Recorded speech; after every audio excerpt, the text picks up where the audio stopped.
And we are live, and welcome everyone back to the Sanctum Sanctorum. I am your illustrious host, Widow's Son, and with me today is the Wanderer. Doc is not going to be joining us today. He is working in due to scheduling issues. Well, not scheduling issues, but just changes in my work schedule this week. We are doing the show today, and I've actually, to my understanding, my work schedule will next week will be the same as it is this week. So we may have to inadvertently do another early show next week, but we will burn that bridge when we get there. And with me today is our new co-host, the Wanderer. Wanderer, how you doing, buddy? I'm doing all right, thank you. I'm very happy to be here once again. I've just been kind of working on my next YouTube video um, all day, really, and yesterday as well. So I'm feeling pretty good about finishing that. How are you with us? Uh, well, strikes and gutters, ups and downs, as I like to say. We've actually been getting some rain here today, which I'm just thoroughly happy about. Uh, it's been so Yeah, damn hot around here. With the one thing about living in the South is fall and winter. I mean, don't get me yeah, wrong. It gets cold here. It does. Like people think it doesn't get cold in the South during the wintertime. No, it does. Like we actually some points during the wintertime, like we drop down into like the teens and everything as far as the cold goes. But when the summer hits, dear God in heaven, it really, oh my Lord, it's like it's like if you built a bonfire inside of a pizza oven and then put it into a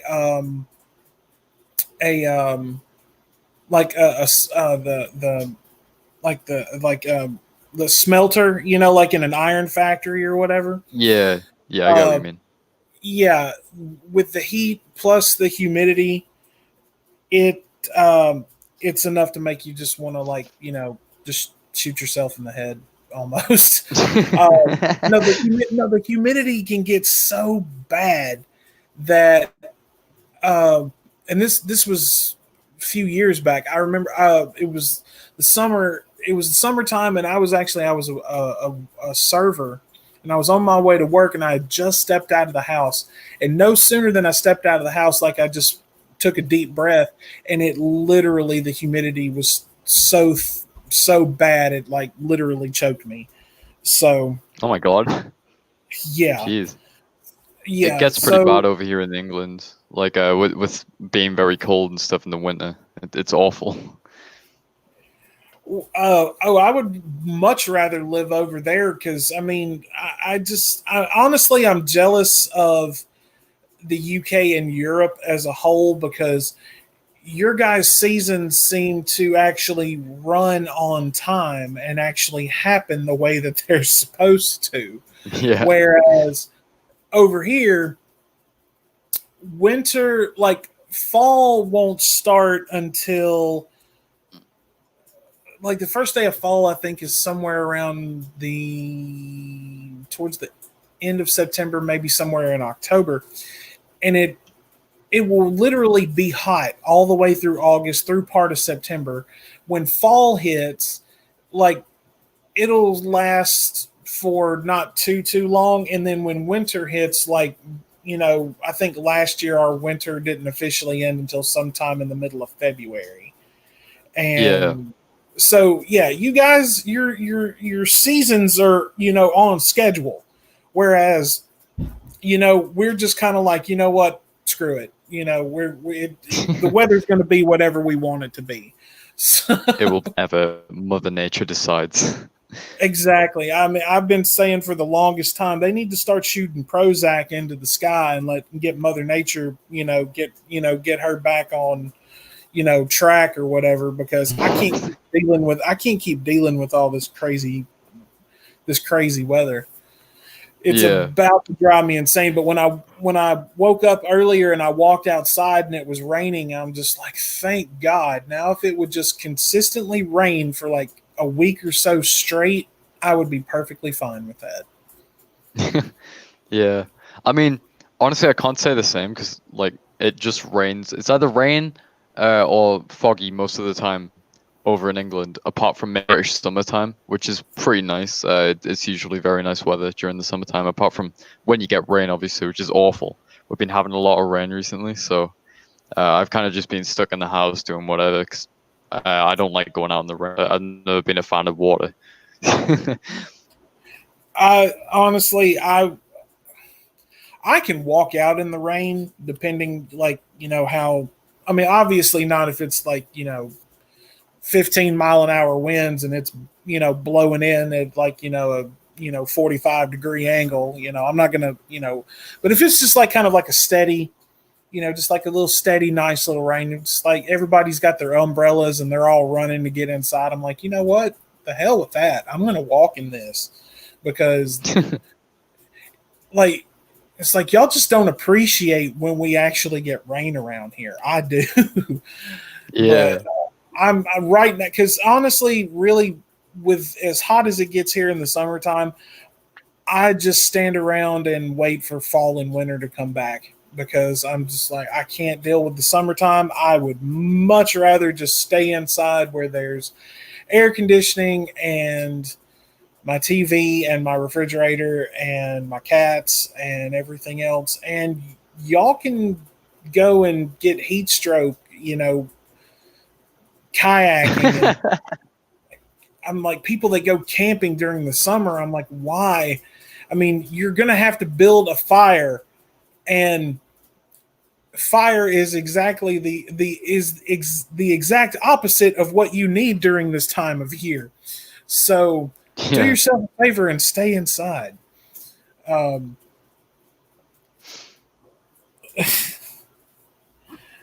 It's I mean, I've never really experienced any American kind of weather or anything because I've never been to America myself. I think oh, out of never never crossed the pond, have you?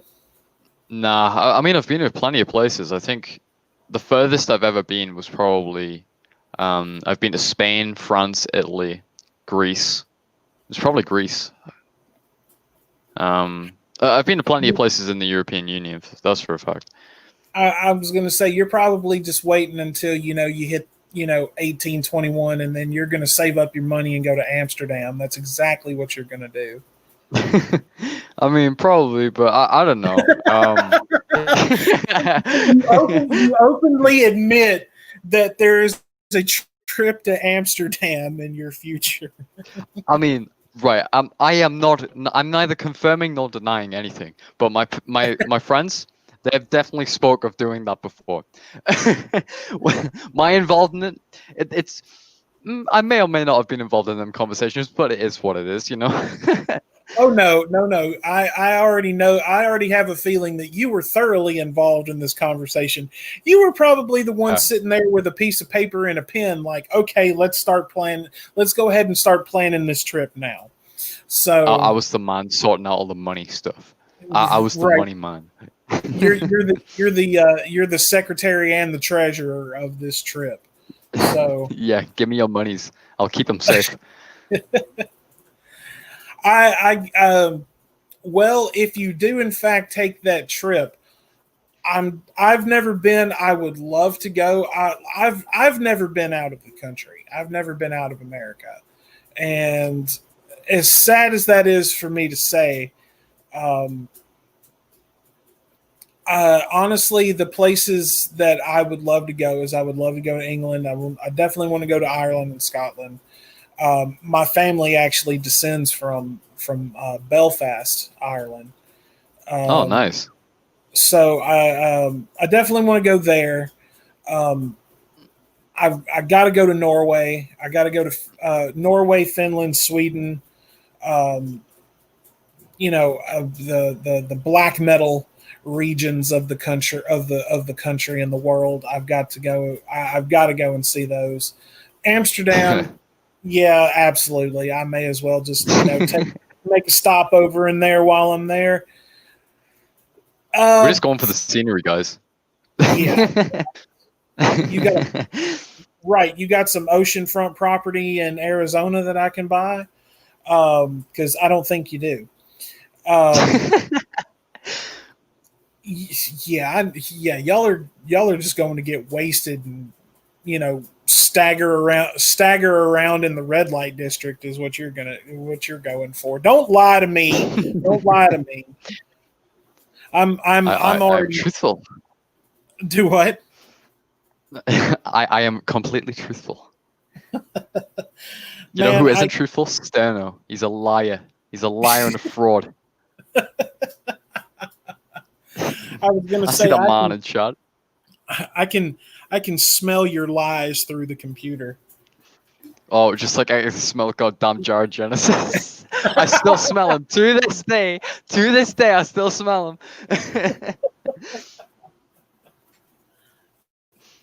I actually, I was a little skeptical. I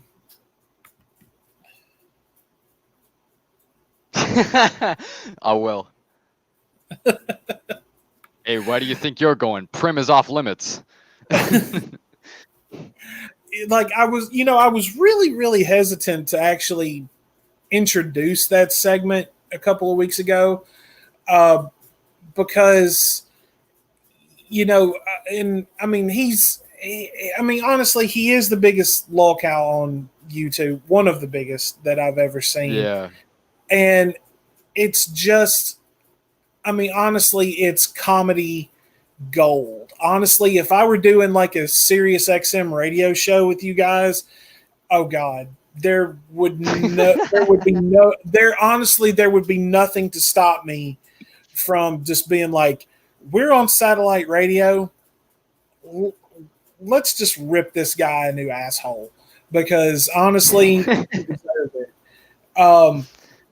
But it actually turned out a lot better than I think Kryvel may have found it a little awkward. Yeah. But it was a lot of fun, and we'll be doing that again when you and Doc are all back in here. Like I said, and Doc is working today, and I'm sure he's listening right now. Doc, if you're listening, what's up, buddy? And as always, when we are on the air, shout out to our boy Stu Dog. Hope you're doing well. Please come back.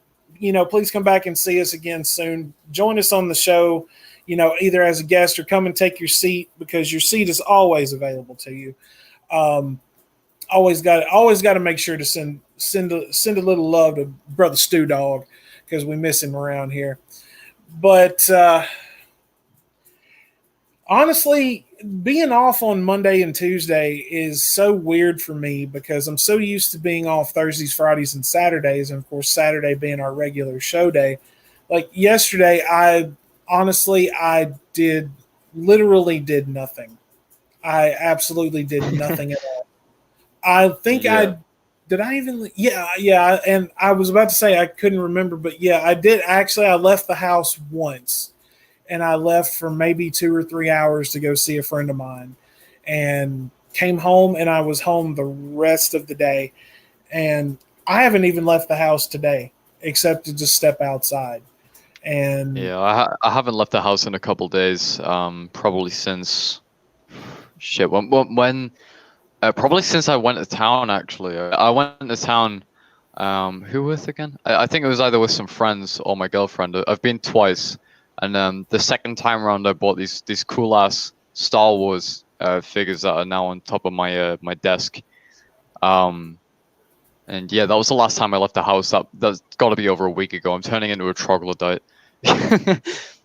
you're slowly becoming a recluse is what it is. Like you're gonna end up probably like living in a bunker in the middle of the woods somewhere as like a technological survivalist or something like that, just sitting down there with like 4 or 5 generators and your Xbox and PlayStation and your computer, and nobody will ever see you again. You'll just like that you'll Do what? Sorry.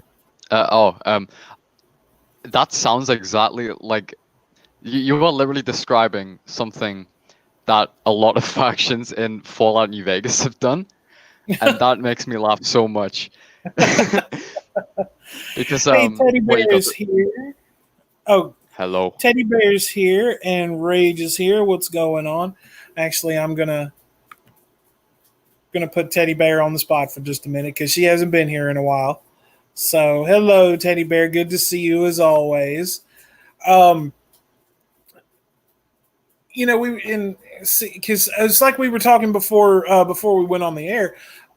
I still have a PlayStation 3, and Yeah. I don't do the whole online gaming and everything like that. I mean, if that's what people enjoy doing, I mean, hey, more power to them. But at the same time, it's just never like if I was going to do something like that, I just always like doing like death matches, like all the people in the same room. Um, Yeah. Back, GoldenEye and the very first Halo and all of that kind of shit. So I I would love just the rather, huh? I fucking love Halo 1. I absolutely love it. Oh God, if that is the ultimate next to GoldenEye, that death match is the ultimate death match. And it was Yeah. honestly one of the best ones that I've ever played. And the best map to play on was the canyon. The Oh canyon yeah. the canyon was the best map to play on. Because if you were Wait, one of is the that the one where there's like is that the one where there's like two bases and there's a large kind of I suppose you could call it like an arc in the middle where there used to be a rocket launcher on top. uh no, there's not a no. There's the Jeep or the truck or whatever they called it. I'm not really good with the Halo technical terms. Yeah. Um, Oh, I think I know which one no, you're on about actually. It was like a it was massive map then. it was a machine gun on the back. It was a machine gun turret Yeah. on the back. Oh, the Uh, Warthog. and then and then in the middle, in the very center of the canyon, was a force field, like the shield or whatever. And the rule was with the guys that I was playing in Blood Gulch. Yeah, that I believe that is Oh correct. yeah. Um, I think I was thinking of Death Canyon or something. but the rule was with the group of guys that I played with is anyone who got the shield, everyone stopped going after everybody else, and immediately you became the target because everybody was going to start gunning for you at that point. Um, and those pesky fucking sniper positions all over that Oh, place. it had some good ass sniper positions on Blood Gulch. Oh, Holy shit. oh, absolutely. But right now, like I have, I don't, I'm not the kind go out and buy every game that comes out. I have just a select few that I like to play. So right now, like I have the Assassin's Creed series that came out on PS3. I have the Batman games that came out on PS3. The Wolfenstein games that came out. But the game that I'm actually going back and playing right now is South Park: The Stick of Truth. And Yeah. I mean, like I said before the show started, I heard a bit about it, but I never really took that dive and played them, if you know what I mean. I, it's so much fun because I mean, being being a kid that grew up in the 90s, I remember when South Park first came out, and I don't think and I was kind of like everybody else. I mean, even the guys that, created the show, I didn't think that it would be running as long as it is. Now, granted, Yeah. I haven't watched it in a very, very long time. I was always more of like I've tried watching the actual seasons all the way through. Now, the first first three, I could watch all the way through, maybe four. But as they've gone on, I just really haven't. I've watched like highlighted episodes, or groups of episodes that have a certain storyline to them. But the game itself is a lot of fun. It really Yeah. is. And I want to play the other one. I know it's on one of the newer systems that I can't afford right now. The Fractured Butthole. I really want to play that. I've Shabisky. Do you watch Shabisky's channel at all? No, I don't think I've heard of them. I'll have to send you. I'll have to send you a link to his channel. He was actually doing like a whole streaming, like he was doing gaming streams, and like he'll play GTA 5, or he was actually playing the Fractured Butthole at one point, and I haven't watched it yet, but all the stuff I've read about the game and all of that, I really have to play this game. It looks amazing. Yeah. It's always the games that are like centered around like TV shows that sometimes can actually turn out to be like some of the best games ever. Like look at Simpsons Hit and Run. Like that was such a good game. Oh man, that was so much fun. That was like the GTA before kids could like allowed to play GTA. Like if your mom wouldn't let you buy GTA, you'd play that. Right. This is just a prelude to what except GTA of course is a lot more extreme. And I mean, come on. I mean, I grew up Yeah. when I was when I first got like a PS2 and all of that. I mean, I was playing Vice City and GTA 3 and all of that. And see, it wasn't so much necessarily the story. GTA was GTA 3 and GTA Vice City. Those were two games that, doing the story was fun, but the best part of the game was just causing chaos. Just stealing cars and seeing like how many. One thing that I know me and some of my friends used to do. We used to see how many stars we could actually get, like the police response and everything. We would actually see if we could make it all the way to 5 before we got killed. And I mean, that was just like the best part of the game was just driving around and, finding, stuff to jump a car or a dirt bike or a motorcycle on, or, whatever. It was definitely one of those games that was just more. It gave you more freedom, if that makes sense. We needed unprofessional. Made a good point here. We need a kid-friendly alternative to GTA. I think honestly we need to remaster Simpsons Hit and Run and just make it on newer consoles and stuff. I think that'd be awesome. Like honestly, there's a bunch of other games. Sorry, go on. No, go ahead. All right. Well, there's like a bunch of other games that I feel like old games that just genuinely need a remaster. For example, I think the first one that comes to the top of my head is probably Star Wars Republic Commando. That definitely needs to get remade. With like the technology you have today, you could make that game look beautiful and play even better than the original as well. Because that game was so fun. It was so fun. They just redid, and I don't think they've been released yet. I think they come out next month.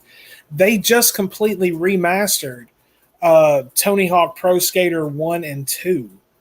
And like and when I bought my very first PlayStation, I was actually working somewhere that sold them and did layaway, and so I put a PS1, the greatest hits version of Resident Evil 2 and Tony Hawk Pro Skater 1 on layaway, and every 2 weeks I would go and pay on it. Well, I remember when I finally paid it, when I finally had it all paid up, I took it home, immediately hooked it up. I sat up all night long playing Tony Hawk Pro Skater.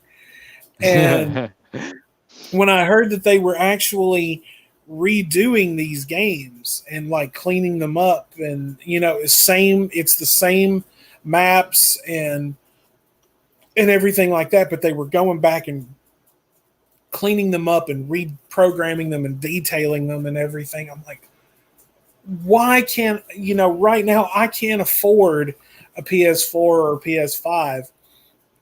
So I'm pretty much SOL as far as that goes. Yeah. Until I can afford one. But yeah, when I definitely, when I get the chance, I've got to play those games, because that's just, that's reliving adolescence to me. But Yeah. no, yeah, if you haven't played it, you got to play Stick of Truth. It's so much fun. And Butters is the character. Like, you get to create your own character, but Butters is the main character that follows you around everywhere. Yeah. And I have to say it, Butters is honestly my favorite South Park character. He really is. like he one of because one, like, after every battle, he always says something after you win, and one of his greatest lines is, "You did your best, and that's all Jesus asks of you." I'm like, okay, but yeah, yeah, but Butters is my favorite character. Actually, if I had chosen to go by another name on YouTube, I would have probably used an avatar of Butters as my picture, Yeah. just for the hell of it. Um, But Unprofessional says in chat if Republic Commando was a mobile game. No, it wasn't. It was released on the original Xbox and the PS3, I think. Um, I think the PS3 was out that by that time. It was either PS2, PS3, but I know it was definitely an original Xbox game. Um, and also, dude, Peanut doesn't know what the fuck he's talking about. He prefers Borderlands 2 to Fallout New Vegas, and I've never been so offended in my goddamn life as a Fallout YouTuber to hear someone say that. Like, goddamn. all right. Well, then I'm about to shock all of you. I have never played Borderlands, and I have never played Fallout. I've never played Holy any shit. of We are both defeated. um You can get New Vegas for the PS3 pretty cheap nowadays. I definitely I, recommend picking it up if you ever get the chance. the well, there's actually a back in my hometown, there's actually a there's a couple of there's this one place. It's basically like a used book, music, movie, game, vintage store kind of, Yeah. and they sell games. And then there's another place. It's I guess it's a chain. I've seen quite a few of them. A place called Game Exchange. Yes, I know. I can Yeah. see how shocked everyone is in the chat right now that I've never played Borderlands or Fallout. But I'm doing my best, and that's all Jesus asks of me. He So, played OG Halo. Leave him alone. yeah, I played Halo 1 for fuck's sake. I'm a veteran of GoldenEye on Nintendo 64. Get off my nutsack. So, but it's a store called Game Exchange, and typically that's when I've been looking for any game without going and actually paying the incredibly ridiculous prices that GameStop charges. Um, Yeah. Even their used games are ridiculously priced. Like, I I think I went in one time looking for a copy of Assassin's Creed like 2 or 3, and it had been out forever, and I didn't have it, and I went in and they still wanted like 10 or $12 for a used copy. That And sucks.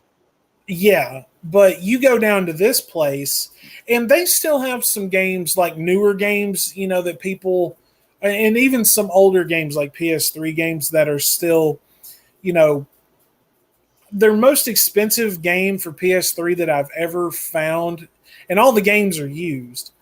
The most expensive one I've ever found, I think, was like $10, and the cheapest Yeah. is 3. And Mm. um, they have a really good deal where on their games, and they sell like DVDs too. They also sell magic cards, which is even better for me. Yes, I'm a yes, for those listening, I am a Magic the Gathering and Dungeons and Dragons nerd. So, um but they always have a deal where you can buy two games or buy two DVDs and get one for free. Yeah. Uh, which is really cool because most of the time, like, I've been in there and I've bought games mostly, but that's the only place like I've really been able to find like the vintage store that I like to go to. If they don't have like a movie that I'm looking for, 9 times out of 10, Game Exchange is going to have it. Um, Yeah. funny story. Funny story. My cousin and I, uh, we went to go and see my mom because my cousin lives over here about an hour from me here in Alabama. Yeah. And he came through and picked me up, and we were going back to my hometown in Mississippi. We were going to see my mom. And he likes to go to that vintage store and he likes to go to Game Exchange. Well, I was looking for hang on, what is this? GameStop will still sell broken games. Oh yeah, that's very true. And it's such a pain in the ass to return them. Yeah.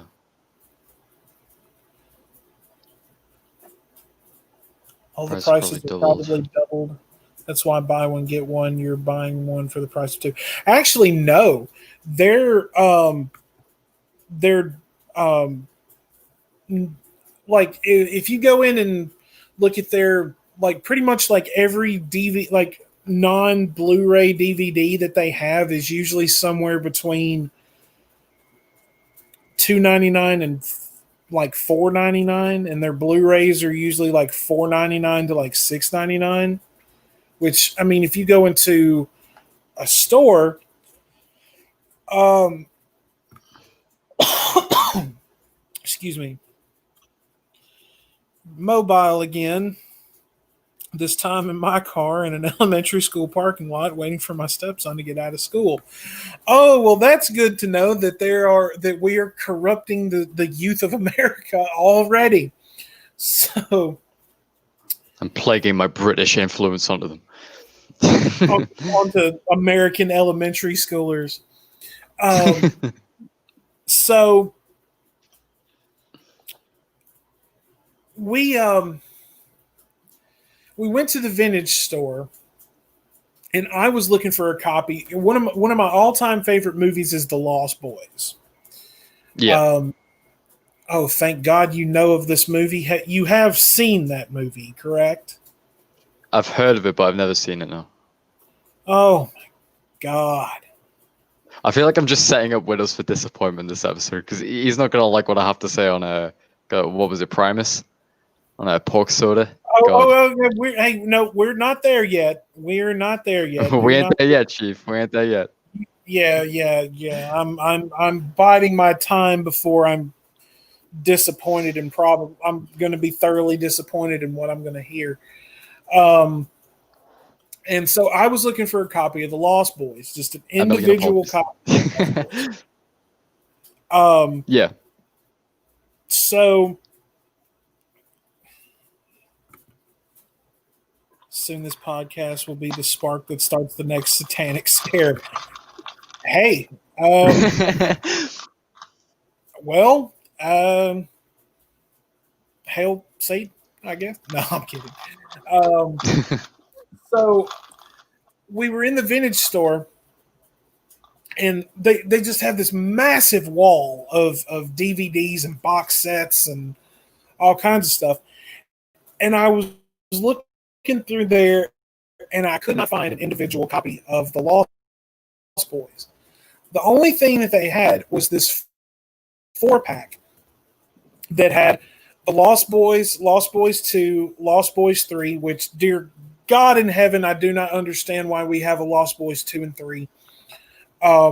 They were absolute. 3 was horrendous, and 2 was just god awful. Mm. The only upside to the movie is you got to see Corey Feldman. Shout out to the Felt Dog. So, and then Queen of the Damned was in this 4-pack, and I'm like, why is that movie in here with? I mean, you could have just done a 3-pack with just the other 3. Well, I put it back on the shelf, and we left, and we went to Game Exchange, and I was looking through there, and they didn't have an individual copy of the Lost Boys, which absolutely shocked me. So we went. Hang on, what is? Let's see. How do you lose boys 3 times? I didn't even know that there was more than one Lost Boys movie. My brain can't accept that. Well, it's gonna have to. And what is? That was like me at the age of like 5 or 6 years old.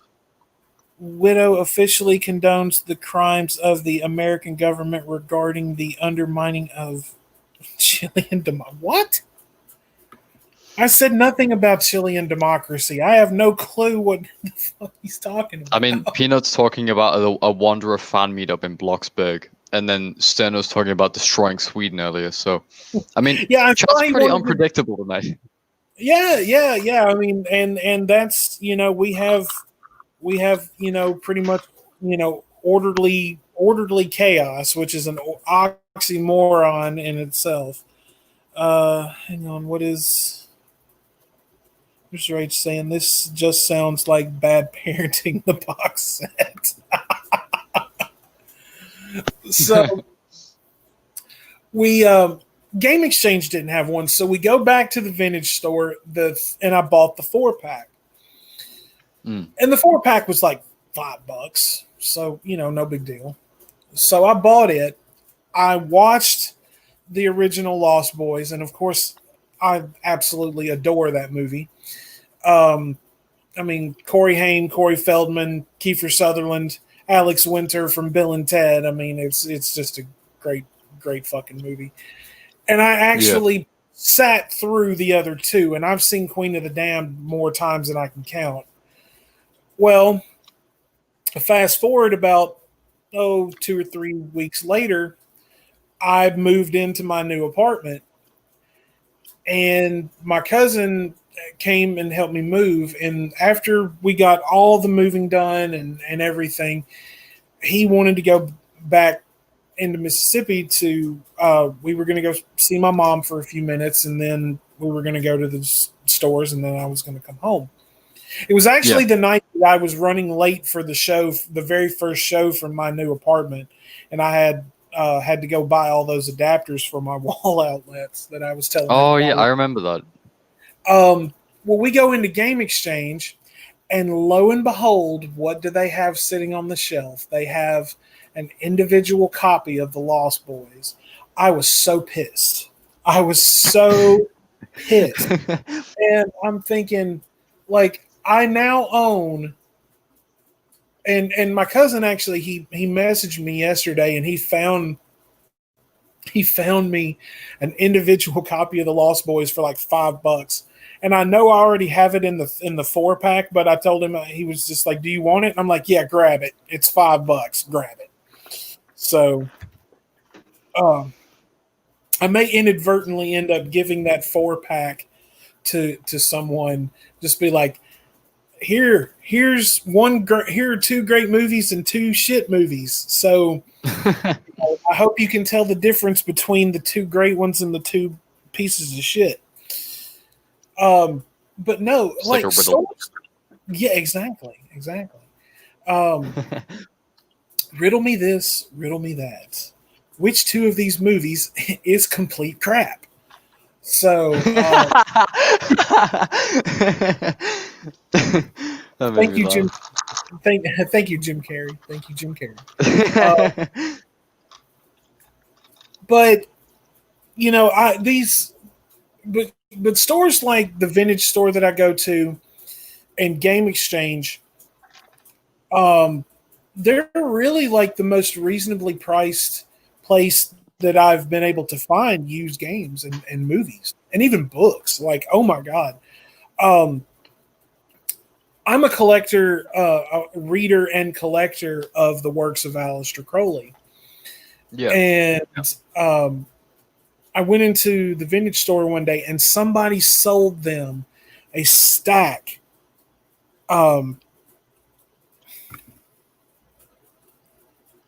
Faith, you'll take it. Okay, I tell you what, Faith. When I get this individual copy of the Lost Boys that my cousin is bringing to me, the next time I see you, or if you and your husband and little girl, want to come visit sometime, it's yours. I will give you the 4-pack. She's So accepted the trials.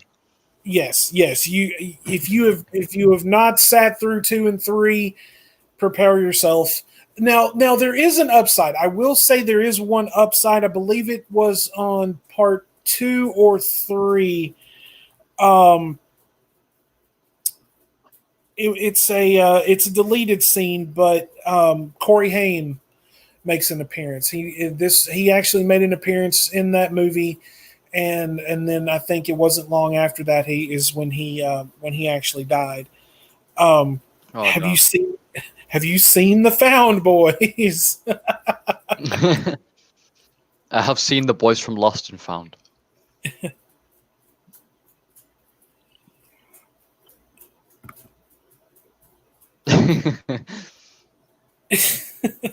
You're welcome.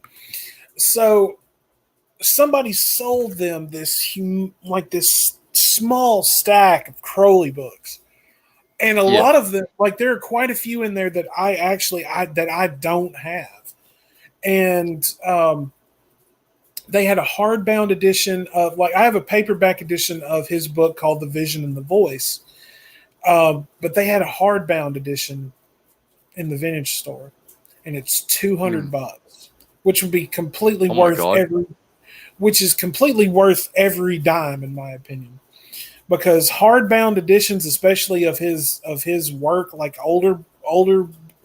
older books, are extremely hard to find. And when you can find them and they're at a reasonable price, you better jump on them. Pretty sure I have somebody's a selling set an original copy of Halo Combat Evolved for like £2,000. It's crazy. Oh wow. That shit's a rare commodity. Oh God. Taking a little side note, I was actually watching. Now, like I said, I play Magic: The Gathering, and of course, like the earlier, like the first sets of those cards for the game. I mean, a lot of those are worth quite a bit of money, but there's one Yeah. set. It's all mana sources. It's the Black Lotus and a bunch of gems for to create mana for you. Those are called like the powerful 9 or something like that. And Yeah. someone was telling me that there was actually a video. There's a show here in America called Antiques Roadshow, and people will take all of Oh, this. we have that here too. Oh, I was not aware of that. So this woman brings in this binder of magic cards from the beta set that belonged to her husband to get them appraised. Yeah. And the guy was standing there talking to her, and he was like, all of these cards are in pristine condition. he said this one page alone, and he had it open to the power, the nine divines, the divine nine or something. I think maybe it. But he said he had it open to that page, and he was talking about each one of those individual cards, and he said this page alone is probably worth 50 grand.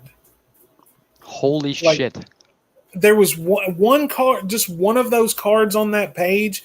It's a card called the Black Lotus. It was worth, I think he said, anywhere between 20 to 25, maybe 30 grand alone. The entire binder, the entire binder that she brought in, and it was a small binder too, and they were all cards from the same set, from the beta set. He said the entire binder could probably go for anywhere between 70. I think he said $75,000 to $150,000. Holy shit, dude! That's crazy money. Holy shit! Whoa.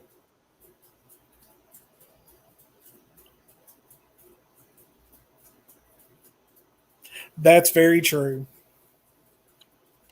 That was only from the alpha set, though, I believe. But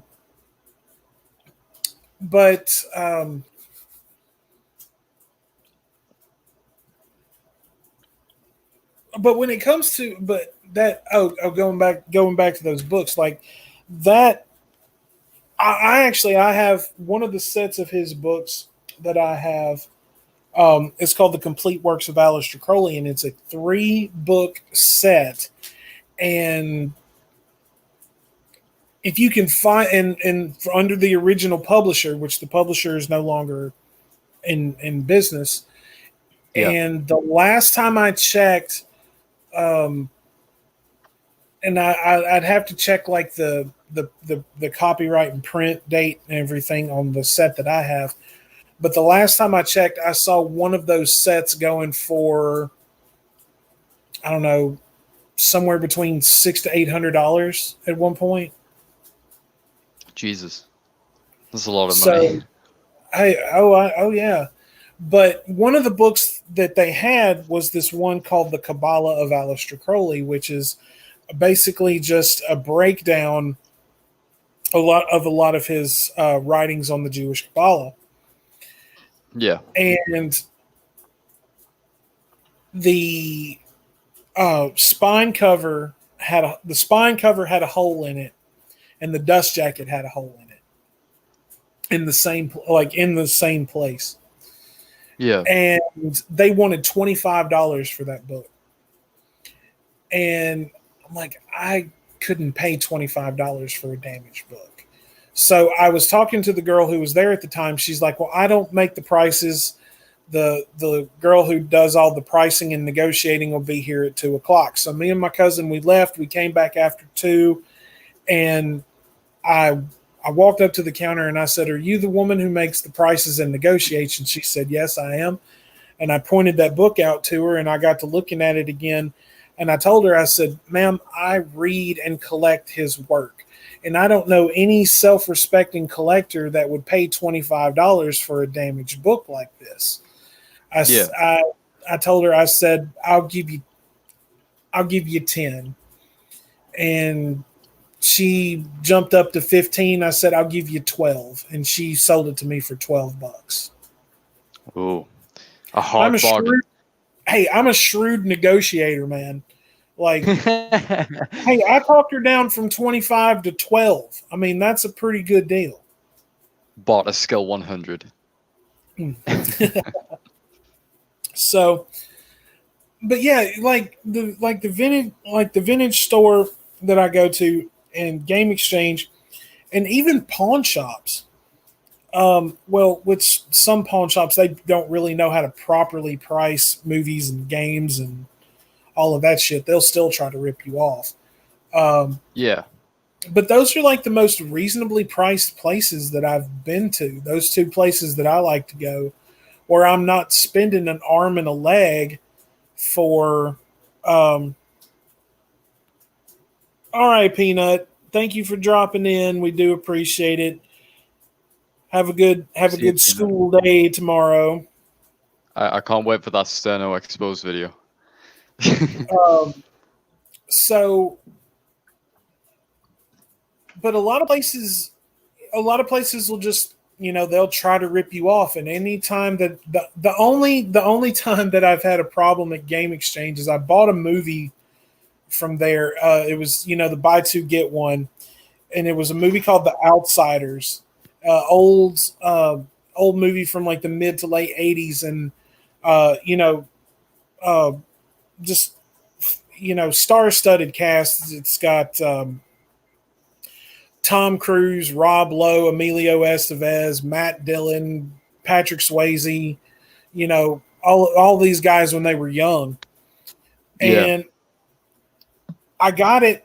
I got it home and I put it on my shelf. Well, when my best friend uh, came came to stay with us, me and the person I used to live with for a while when COVID started, we were going to watch that one night, and I opened the case, and the special features DVD was in the case, but the movie was not in the case. So, Oh. yeah, so I still have to take that back down there the next time I go.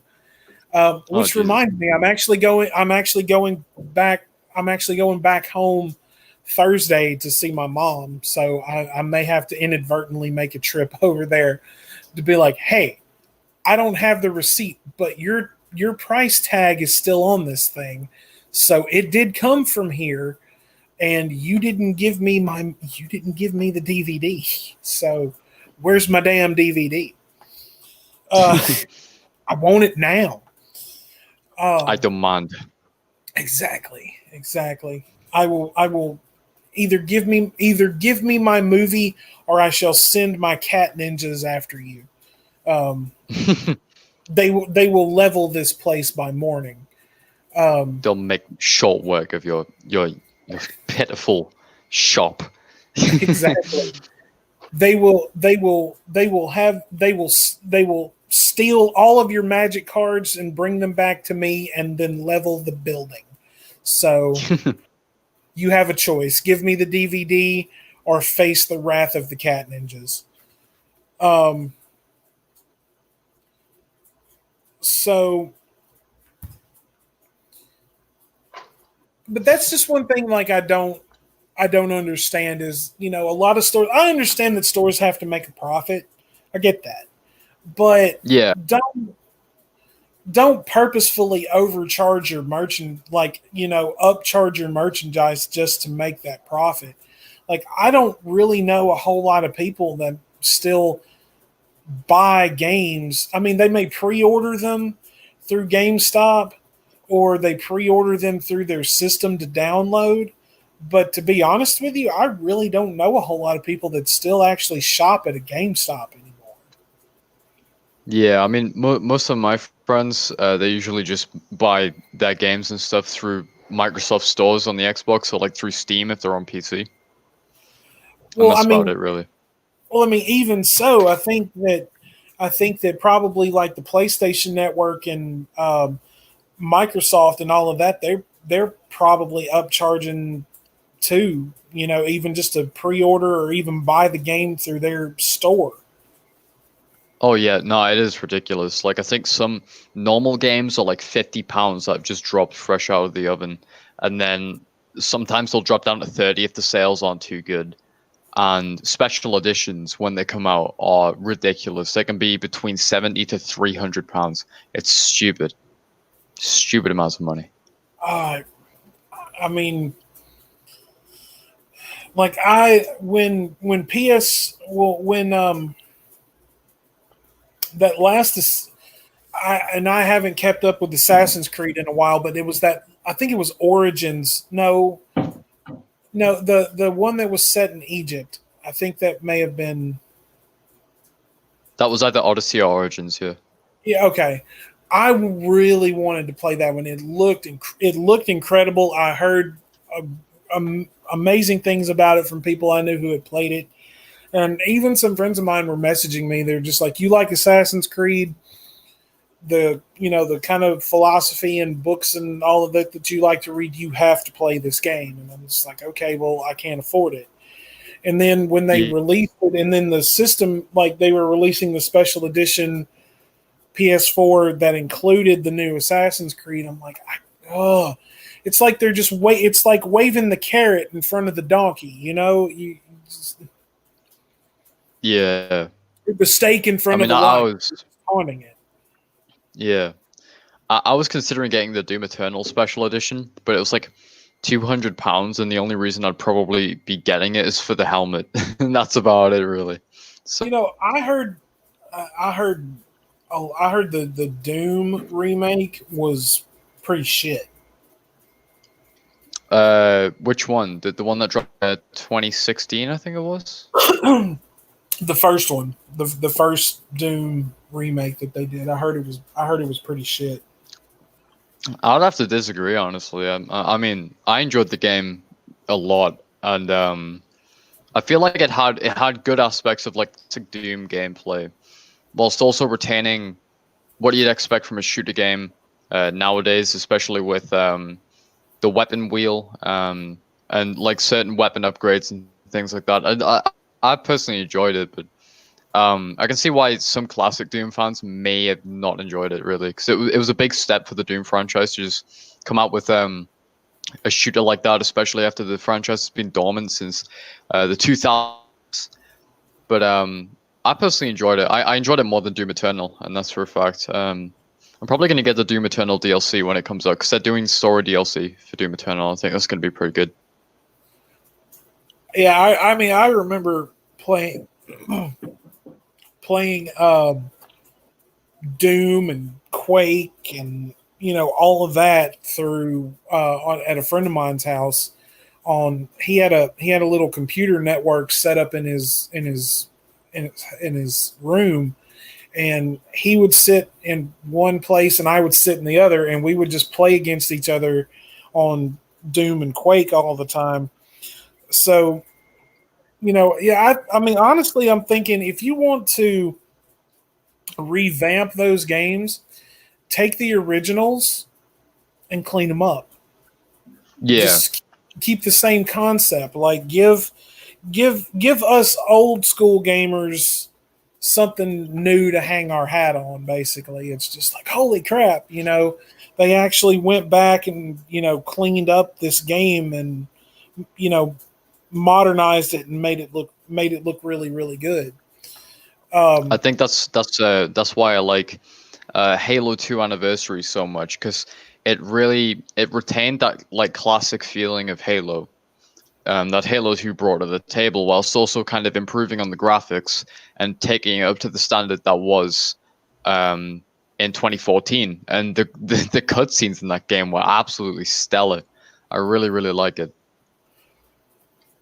well, it's I mean, it's like Doc and I have said on multiple occasions, and before you came on the show and and now started joining us as a co-host, I know you've heard us say multiple times that music and games and movies and shit are just they're going straight to hell because they're not making good movies anymore. Um, which I am excited to see the new Bill and Ted movie. I am very excited to Yeah, see that. I'm excited to see the new Ghostbusters that's supposed to come out next month because the original cast has signed on for the movie. The original director, Ivan Reitman, his son is the one directing it, which means that his dad is definitely going to have a hand in it somewhere. yeah. So and even though Harold Ramis is no longer with us, and we won't get Egon in this movie, I'm still looking forward to seeing it and seeing what they're going to do with it. But yeah, Yeah. just entertainment is just it's too it's getting to be too PC and watered down and all this other kind of shit, and I just can't deal with it. But I speaking agree of with it, that, especially with like older franchises, like well, you got Star Wars, for example. They kind of try to appeal to a more PC audience, and honestly, I feel like doing that kind of ruined the sequel trilogy for me because they no, threw away a lot of. no, I'm gonna go ahead and say this: Disney can kiss my white Irish ass because they I no longer, other than the original 3 episodes 4, 5, and 6. Now, granted, the second one, 1, 2, and 3, had their moments. I mean, come on, you had Liam Neeson in episode 1, and that That was was one of the main reasons to watch the movie was it's Liam Neeson. yeah. And plus, Darth Maul was a badass, and Darth Maul's amazing. I was so mad when they killed him that early. I'm like, really? Really? You could not have let him escape and brought him back into one of the next movies. That Well, would I have mean, been there great. is He could have killed Qui-Gon Jinn, left Obi-Wan Kenobi standing there and ran off, and then that would have been been something, that would have been a subplot in like part 1 or 2. Or part 3. there is actually a story. There's a story for Darth Maul actually, because I don't know if you know this or not, but in the Clone Wars animated TV show, Darth Maul's alive. He survived the Phantom Menace getting chopped in half, and he built himself like robotic legs, and then now he's out for revenge against Obi-Wan, and it's a really cool story. Like he goes through so much shit through episode 2 and 3. I'll have to look into that definitely, because I mean, honestly, out of episode 1, Darth Maul and Qui-Gon Jinn were my 2 favorite characters. But I probably agree with that. well, I mean, of course, you had Yoda. Yoda's awesome. Yoda's always awesome. And and I forgot, we had Samuel L. And you got Jackson. Samuel Jackson. Yeah, you know what? The one thing Mace that Windu, the boss. The one thing that I wanted more than anything in the world was just for Samuel L. Jackson at some point to look at one of those guys and just be like, you know what? Or actually, for him just when he was asked, when Qui-Gon asked him, so he's to be trained then, and then Samuel L. Jackson looked at him and he said, no, he will not be trained. I really wanted Samuel L. Jackson to go, no, motherfucker, he will not be trained. I just wanted him to say motherfucker just one time, especially to Liam Neeson. I just wanted to hear it one time. Yeah. I think that would have been. I think he had that engraved. He had that engraved into his lights, like badass motherfucker, something like that. Like in Pulp Fiction, it'd just be like, I want you to reach in that bag and pull out my wallet. Which one is it? It's the one that says bad motherfucker. So, so speaking of entertainment, I think that it's time that we dive into Wanderer's music review. So this week, his homework is, so I guess we're going to be doing 2 at a time, which is perfectly fine. It gives us, So this week, his homework assignment was Pantera's Vulgar Display of Power and Pork Soda by Primus. So right now, I am going to hand it over to Wanderer to give us his. Now, keep in mind, I'm sending him records that I know that he's never listened to. So this is a wild ride, not only for him, but for me to hear a perspective from someone who's never listened to them before. So I'm going to pass it over to Wanderer for his music review segment, and pray to God that I don't have a heart attack in the process. So, all right, so go ahead, man. All right, so welcome to what Widowsome will probably regard as the bad sequel to my music review from last week. Anyway, so today, obviously, you know what it is. We're reviewing Pantera's Vulgar Display of Power and Pork Soda by Primus. So I'll start off. We'll go from the good news and then the slightly bad news. So Vulgar Display of Power. What did I think? It definitely felt more aggressive than Cowboys from Hell, in my opinion, but in it like still claimed that awesome like kind of like Pantera energy that I spoke of last time, whilst also innovating and making new sounds and feels to songs. Vulgar Display of Power felt like a very loud and a powerful album, but then I feel like Far Beyond Driven kind of took what Vulgar Display of Power brought and did it way better, in my opinion. Well, see, So let's start off with let me the opening track. let me interrupt you for just a You are. second. Now, I've actually on one of the and there are Pantera home videos out there, which I'll have to send to you, and you'll definitely have to watch those and review them. In Yeah. an interview before when they were actually still working on Far Beyond Driven, Phil Anselmo, their lead singer, like they were being interviewed and asked what's the name of the new album, and he was like Far Beyond Driven, and he even tells the guys that it picks up where Vulgar Display of Power left off. So That's exactly what it feels like as well. That's exactly what it feels like. It feels like this is genuinely what uh, the prequel to Far Beyond and should be like, and I feel like that's really cool that I've pointed that out there. all right, go ahead. All right, so opening track, Mouth for War. I wasn't entirely crazy about this track when I first began to hear it, but then the guitar solo came on. I was like, holy shit, that was pretty neat. Like the guitar solo on that track is amazing. I love that. That's probably my favorite Pantera guitar solo. Probably bar I think it was I'm Broken that had the really good one from Far Beyond Driven, which like was said, this is like a Far Beyond Driven is the sequel to Vulgar Display of Power, at least according to Widows. So a new level. It had the usual sounding kind of very aggressive guitar, and the drums in a new level are stellar. I absolutely love the drums in that song. So then after a new level, then you move on to Walk. Now, Walk's the most popular track on Spotify from Pantera, and I can honestly see why.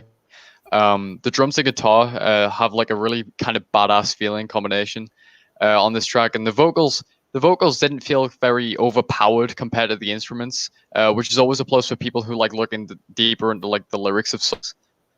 Which honestly, I would say I'm no stranger at looking deeper into lyrics. However, I'm kind of still scarred off that one song, "Good Friends and a Bottle of Pills" from Far Beyond Oh Driven, God. so I tend not to do that. um, Either way, so moving on to "Fucking Hostile," which is the I think it's the fourth or the fifth song. It's kind of hard to read on this notepad. Very aggressive, and once again, wasn't very crazy about the song itself, but it had aspects that I liked and I respected from it. So it felt a lot more kind of punchy, very very fist in the air kind of feeling for that one. Um, so this love, if I could compare this love to anything, imagine. So you've heard people talk about the Super Mario 64 iceberg, Yeah. where it's like like the Super Mario 64 has so many different levels to it. I feel like this is what a new sorry this love is the sort of hidden iceberg to what Cemetery Gates would have been. It feels like a kind of darker kind of version of that. And I really like the guitar, and I'm also a fan of the vocals in this song as well. And it's probably my favorite track out of the first 4 to 5 songs.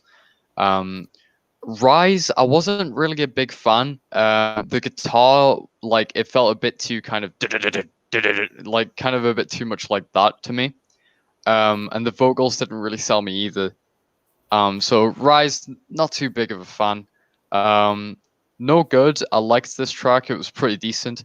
I like the guitar, but I didn't like the vocals too much on this track either. Live in a Hole starts out pretty strong with raw guitar sounds. This guitar on the low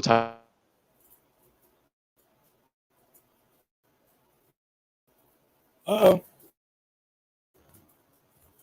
Lost him.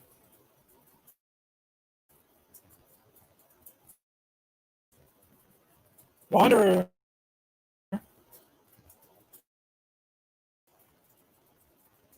Demons Be Driven. All right. Well, while we're waiting for Wanderer to pop back in, do want to thank everybody for showing up today. We really, we always appreciate everybody coming and hanging out with us here on the show.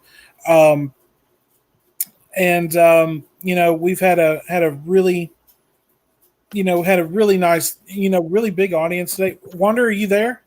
Yeah, I'm here. Sorry, my network must have had a bit of a spaz. Okay, start from where you left off before you had the hiccup there.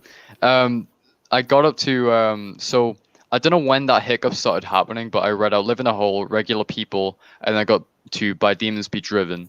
So this to me sounds like Rise, but done better, and I like when the first verse kicks in a lot more than I did most of Rise and how that sounded. Moving on to Hollow. I feel like by this point, Pantera like adding sad feeling songs to end off their albums, and kind of make the listener feel as if the album is coming to an end. And the song reminds me a lot of Cemetery Gates from Cowboys from Hell, with similarities to This Love, which was another track on Vulgar Display of Power, and Planet Caravan on Far Beyond Driven, which, as you noted out, I think it was last show, was written by Black Sabbath. And Right. before diving into like a flow and style similar to other songs on the album, and I really like Hollow. I think Hollow, This Love, and if I could pick another one, probably Mouth for War. They're my top three out of Vulgar Display of Power. And Vulgar Display of Power, 7 out of 10 for me, I'd say, because it How, didn't feel as how good much? as What was it? 7 out of 10. Okay. All right. Wait, am I cutting out again? No, you cut out when you cut out before you Reason being, all right. Um, Either way, the reason I've put it 7 out of 10 is because I didn't enjoy it as much as I did Cowboys from Hell or Far Beyond Driven. I feel like Far Beyond Driven kind of took the formula that Vulgar Display of Power put forward, and then really kind of hit home with what they were going for in this album. So because I didn't like it, but I just feel like I enjoyed the other two albums I've listened to a bit more than them. So I just kind of wanted to balance it out. You know what I'm saying? I got you. I got you. All So right. moving on to the bad news, okay? Yeah, I'm Winners is bracing. not gonna like I'm this. bracing myself. Brace yourself for this one. I don't go too kind of kind of hard on Primus, but I've said that Pork Soda is a very weird album in the way it sounds. It's got very bizarre vocals and guitar riffs, and definitely isn't to my taste. But I can see why people may enjoy this type of music. So, um, I missed out the opening track, which I believe is called Pork Chop's Little Ditty, but it's edited or something like that. Um, No, it's but actually I just start off at it's just a little instrumental, you know, opener. That's all it was supposed to be. that's what I felt like it was, so I think that's why I may have missed it on this one. I kind of just didn't count it in my head.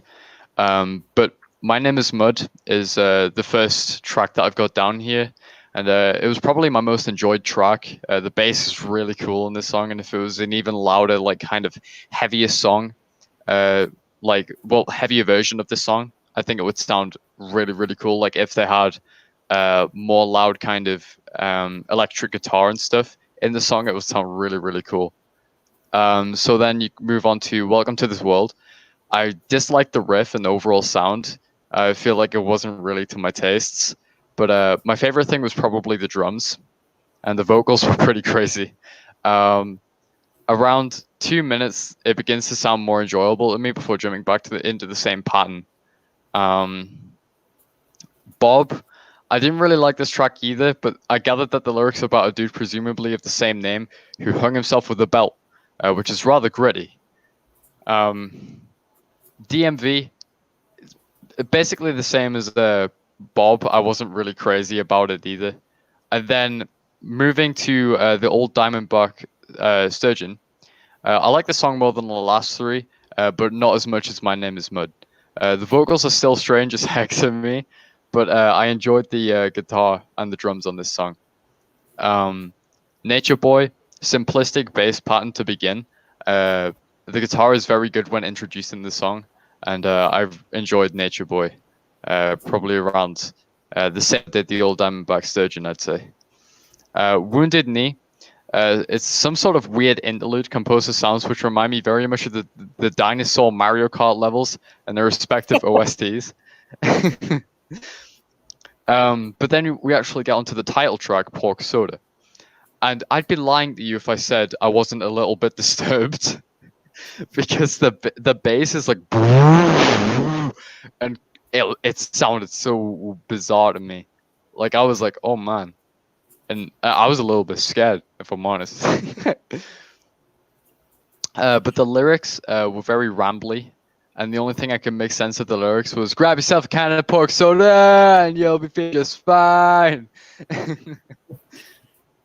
Ain't nothing quite like sitting around the house, swimming down them cans of swine. Oh, love that song. Oh, is Steno going? Bye, Steno. See you later. So then we can move on to the Pressman. I somewhat liked this track, and the bass pattern I found was very menacing, and that was an aspect I quite liked about that song. Mr. Crinkle, it's another weird sounding track in the beginning. No, wait a minute. Before you start, Mr. Crinkle is the shit. That is a great fucking song on that record. I want to throw my opinion on that before you get started. Go ahead. Sorry to interrupt. That's fine. I thought it was another weird sounding track in the beginning, but the guitar is what really shone to me in this track. I really like the guitar in that track. So then moving on to The Air Is Getting Slippery, and it reminds me of those old childhood songs you used to have your mother sing to you as you'd go to sleep, but with like a really kind of unsettling and weird sounding touch to it, if you get what I mean. Yeah. So then Hamburger Train, it's got the best name out of any track. Like Hamburger Train, amazing. But once again, I'm not really a big fan of Hamburger Train. It's a little bit too messy and noisy for me, in my opinion. Pork Chop's Little Ditty. I can't explain why I like this one, but I liked it. Okay, that's all I've got down for Pork Chop Ditty. I think God, it's so bizarre to explain because I don't even know what to put down for this one. I just genuinely enjoyed the song. I enjoyed the sound it was making, the way it sounded and stuff like that. You know what I'm saying? Hail Santa, another scary sounding track, but made me feel a little unsettled and on edge as well. Overall, most of the album, to my taste and ears, sounded very messy, scary, and unsettling, and it's definitely not my cup of tea. Very weird album in the way it sounds, bizarre vocals and guitar riffs. Definitely not to my taste, but I can see why I enjoy this type of music, like I reiterated before. So, Widows, you're gonna hate me for this, but Pork Soda, I gave a 6 out of 10. Well, at least you didn't drop below. At least you didn't drop below 5, so I can live with that as far as your opinion goes, because I respect you and I respect your opinion, especially because you're coming at this from a perspective of someone who has not listened to these records before. But I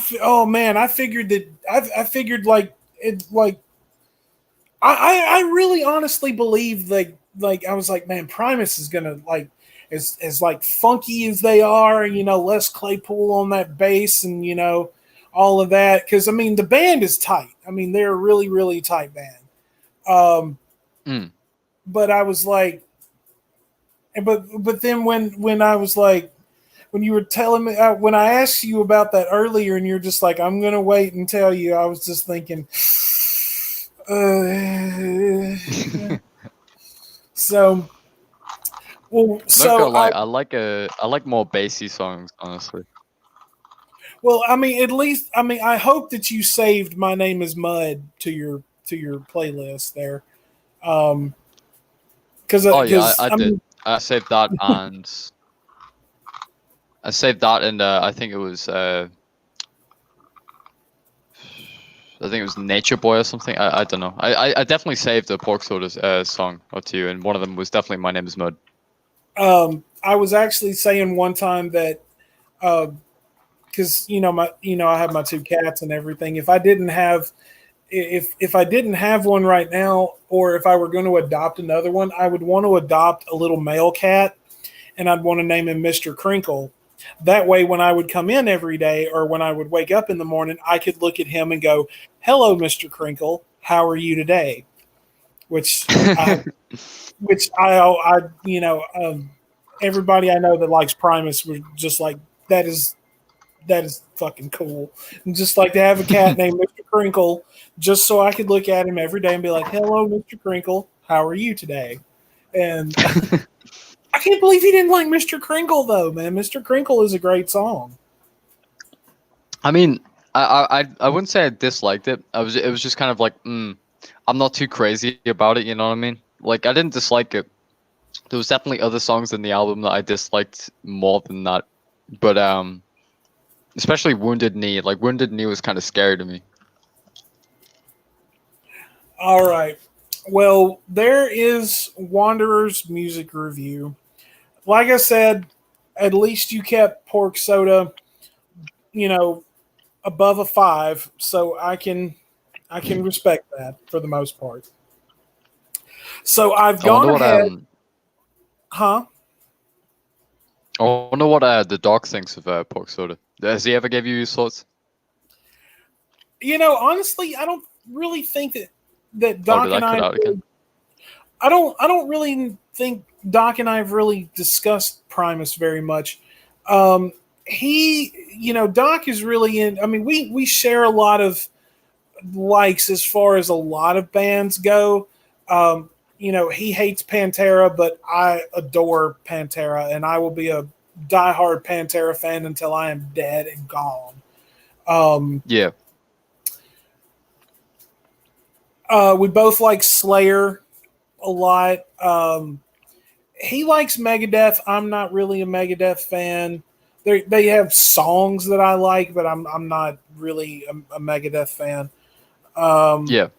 of course, we both like old school Metallica and everything like that. Which I mean, I'm sure you've listened to a lot of old school Metallica. Um, I've listened to one or two tracks. Yeah. um, but no, we'll when he comes back, because like I said, from my understanding, my schedule next week is going to be the same as it is this week. We will probably end up doing another early in the week show, like on a Tuesday about this time. So, but Yeah. let me double check everything at work when I go to work tomorrow, and I'll get in touch with you and I'll confirm. So All right. there is the music review for as me and my friends call it, if vulgar display of power, or VDOP, is a lot of me and my friends call it. And Pork Soda from Primus.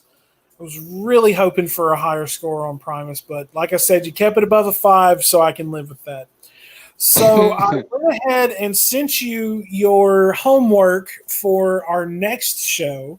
If you want to go ahead and pull up your DMs on Discord and make your announcements for next week's review. All right, let me look at this. We got a Rage Against the Machine album now. My friend Elliot will be happy to hear that. Have you ever And we listened got to that? Uncle Acid and the Deadbeats, Bloodlust from 2011. All right, I will get listening to those soon. So have you never listened to Rage Against the Machine before? No, I don't think so. Then that If there's any one. like, Go ahead. if there's any like kind of bands or like things like that I've listened to that are like a similar style of music, I guess, or like work in a very kind of similar but not the same genre, it'd probably be, who have I listened to? I've listened to a little bit of System of a and Avenged Sevenfold in my past, and Avenged that's probably Sevenfold. about it. Don't even get me started on Avenged Sevenfold. Do you not like them? I like one record by them. They have only done one good record, in my opinion, and that was their album called "Waking the Fallen." And after that, that band can suck my balls, dude. Oh god, if I could listen to them without their vocalist, see, there to me there are a lot of great bands out there. The band is great. The actual musicians are great. The vocalist, if the vocalist sucks, then it kind of ruins it for me. So it's kind of like let's take Limp Bizkit for example. If I could listen to them without Fred Durst, it would be amazing. Because I have to be honest, the band is great. All those guys are really, really talented. You know, Westmoreland and all of them. You know, they're all really, really talented musicians. But if I could listen to them without Fred Durst, I think it would make it even better. That was one thing actually. Me and a friend of mine we were talking about yesterday. Oh yeah, definitely Rage. Well, now on Waking the Fallen, you know, M Shadows, his voice was a lot better. He could actually scream, kind of do the hardcore vocal style a little bit more. But after that, like after his throat surgery and all of this, like they're awful in my opinion. Like, and everybody's like, well, man, you don't like this song or you don't like this song. I'm like, no, it's because of their vocalist. Yeah. He is absolutely god awful. So if I could listen to if Avenged Sevenfold would just have become like an instrumental band after that and put out the same songs just them playing, I would have bought the records religiously because the band is great. It's the same thing with Limp Bizkit. If Limp Bizkit would have just put out instrumental records and not worried about, you know, Fred douchebag, then you know, I would buy their records religiously as well. Because that's one thing I like. I like to hear a tight band. I like to hear a band. It's like let's take Pantera. We'll step back onto Pantera for just a second. Pantera, great vocalist. Phil Anselmo is an amazing vocalist. As a matter of fact, later on, I'm going to start sending you records of other bands that he is in, that he has started himself, that are completely different from Pantera. I figured we wouldn't continue the Pantera train every week. So I wanted to, you know, throw you some different stuff probably for the next couple of weeks. And then after that, then I'm going to put, you know, the Great Southern Trendkill and their live album In Your Face. So right. prepare your face for that. I will. Oh yeah. By the way, I think Bonk wants me to review a Remo Drive album, so I'll probably be able to fit that one in. I'll talk to you after the show's over about that. Oh, I haven't listened to them yet. Actually, like let me listen to one of them. Let me listen to some of their records, and me and you will do that one together. Yeah, I'd enjoy that. I've never heard of them or never listened to them before. So yeah, let me. I have some of those saved in my watch later list. So probably later on this afternoon or early evening, I'm probably just going to kick back and I'll turn that on and I'll give it a listen. So yeah, we'll do that. Bonk informed me of something.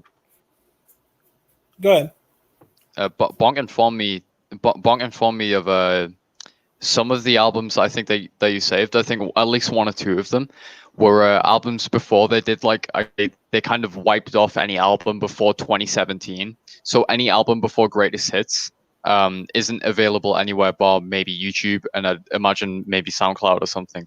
So that's quite a rare find, I guess you could say, because it's not on Spotify or anywhere. Right.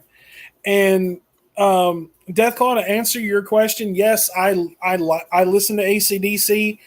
I'm not crazy about all their records. I would have to say that my two favorites are obviously going to be, actually, I would say a few of my favorites are Highway to Hell, Back in Black, and the Who Made Who record, which was the soundtrack for the movie Maximum Overdrive.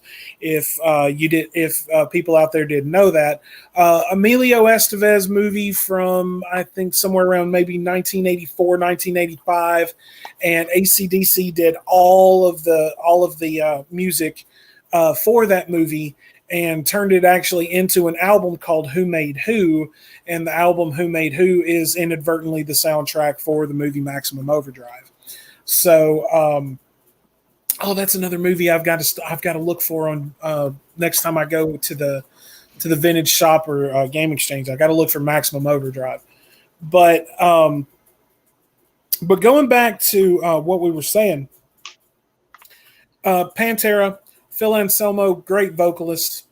The band, they're ultra tight. They are ultra tight. Like if you just say if you put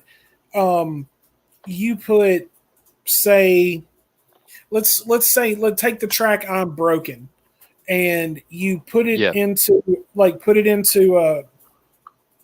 ran it through a computer, and you cut Phil's vocals out completely and just listen to the music. They're a band that is beyond tight. I mean, but then you put the vocals back in and it becomes even tighter.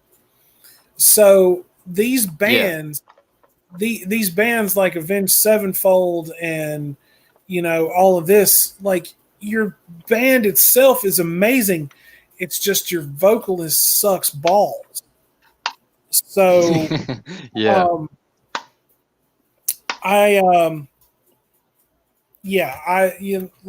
Waking the Fallen really is like the only record by them that I can ever really get behind.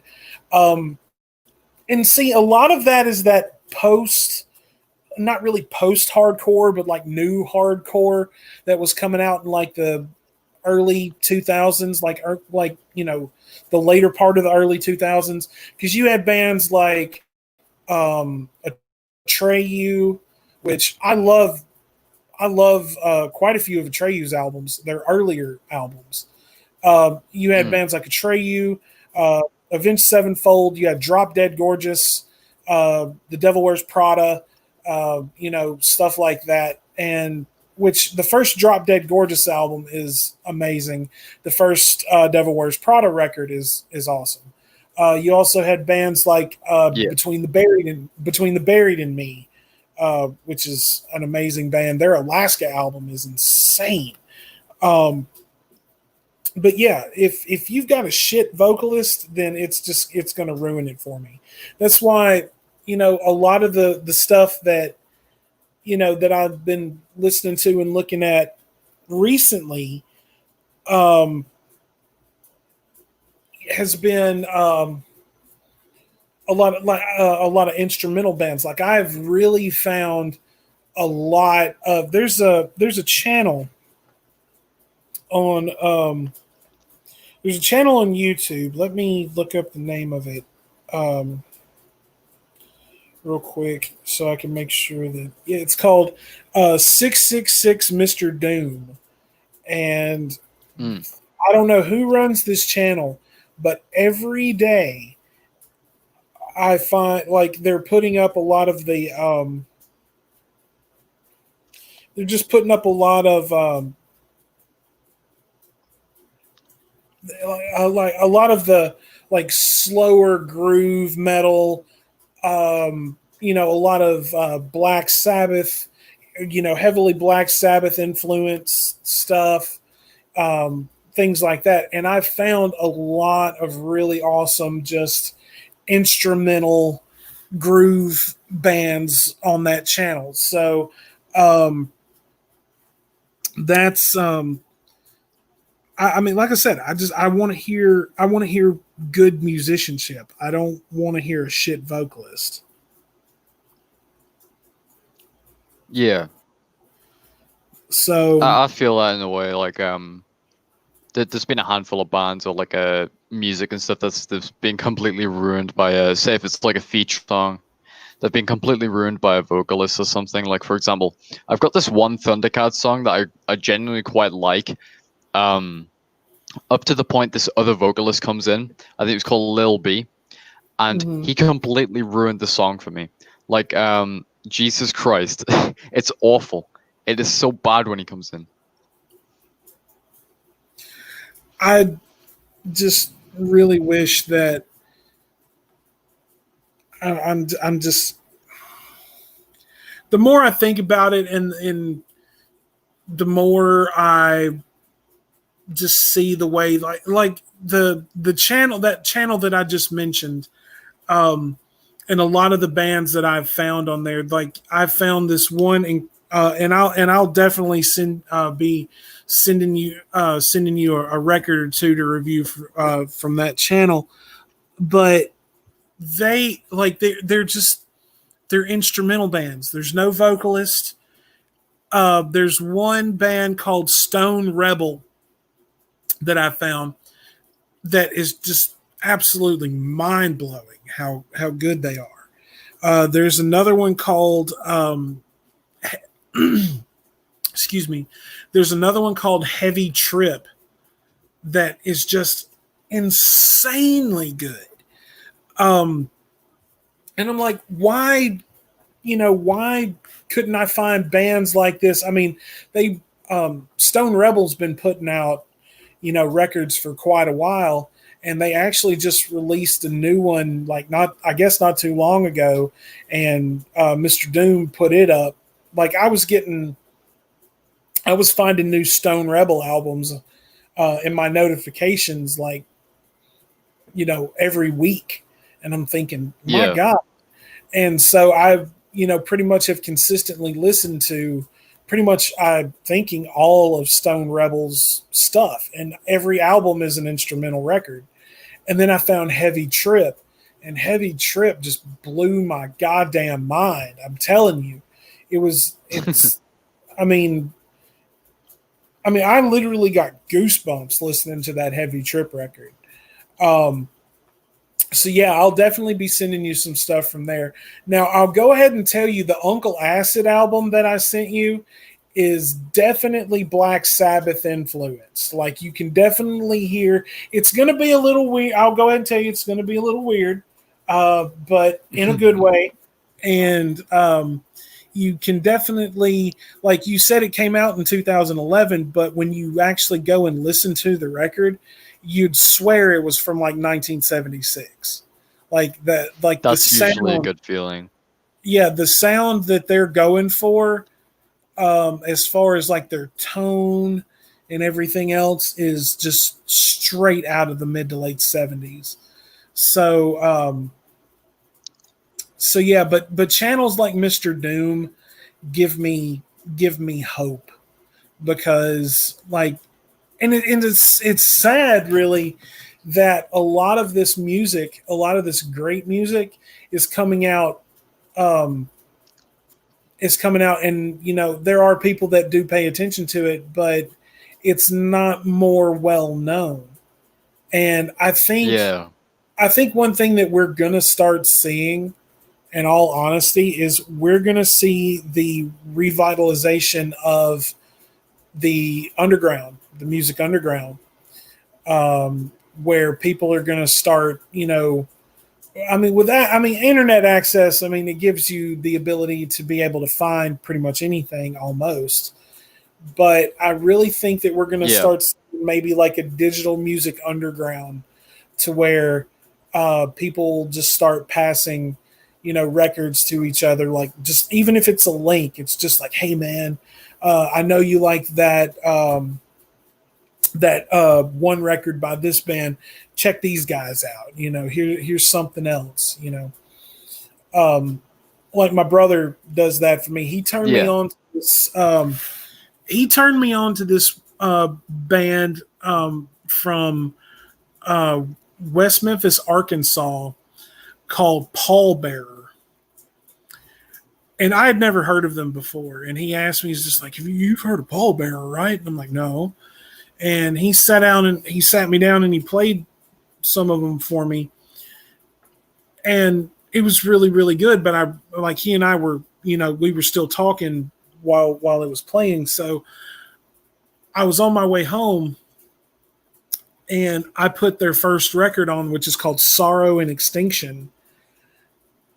And I honestly I was just sitting, like I was driving and I was on the highway and I literally couldn't, like my phone rang at one point while I was driving and I was pissed because I didn't want the record to stop. Because it was that good. The music was great. The vocals were really, really haunting and everything like that. And I didn't want it to stop. And I listened to all three of their first records in one day. And they've got a new one coming out in October. So I'm going to I'll pass you some Pallbearer at some point. But that was like me with Thundercat. When I first saw Thunder, I listened to this one song when I got home from college. I was like, "Damn, this is kind of wavy. I like it." I stuck the whole entire album on, and I was like, "This is amazing. I love this." And I didn't like answer my phone or anything. I just lay on my bed with my eyes closed, just listening to the music. I was like, "This is probably my favorite album I think I've ever found." And to this day, "Drunk" by Thundercat is still one of my favorite albums. It's always really nice when you find something like that.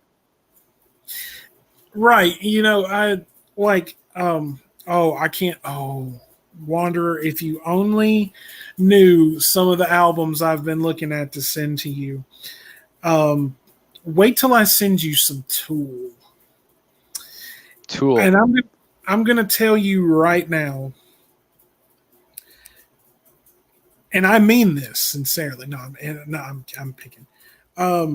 If you don't like Tool, if Tool doesn't like shake you, the one specific record I'm going to send you at some point, if it doesn't shake you to your core, I will really be surprised.